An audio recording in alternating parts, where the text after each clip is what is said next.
Hello there. Today I wanted to talk about happiness. And the other day my boyfriend came to me and I've never ever seen him so happy. He was incredibly happy. He was laughing like really, really joyously, deeply, really easily. And I asked him, what happened today? You're so happy. And he said he had gotten, because he's changing jobs, and he sent an email to all his colleagues, and they responded with lots of appreciation and love and everything, encouragement. So he was so happy for all this positive response. So that was the major thing that made him so happy that day.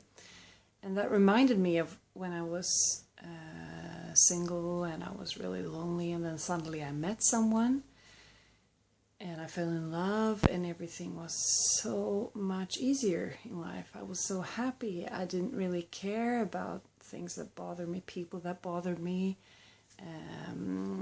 and just that happiness that was always there. And I started to think about this the other day, that that kind of happiness was triggered because of the really strong appreciation that my boyfriend and I had from outer circumstances, from other people.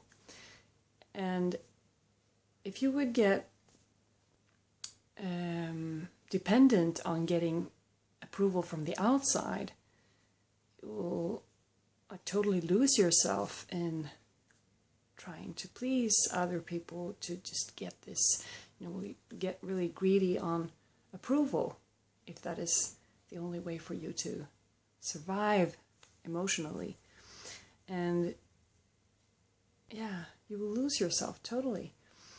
So I was thinking about how I would like to be in this state of pure happiness, like all the time, to have that as a state of, I think it should be possible, but I would probably need a lot of practice. And I was thinking about what would possibly be needed to reach that kind of joyfulness without having other people always approving of you. And one thing I was thinking about is to sit in stillness and silence, to really just be.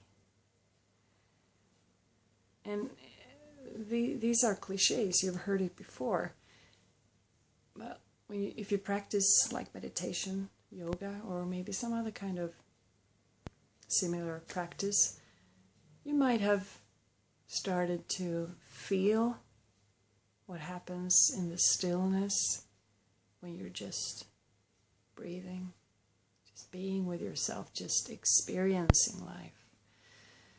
There is another depth kind of to the experience, and that is also somewhere where self-love and compassion is born.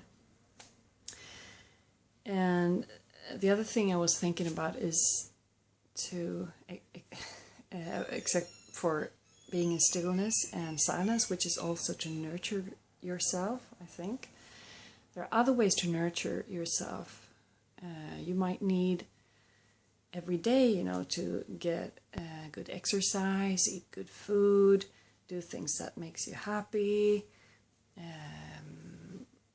get touch, pleasure, all the kind of things that nurtures you, so that you consciously feed yourself with love and appreciation.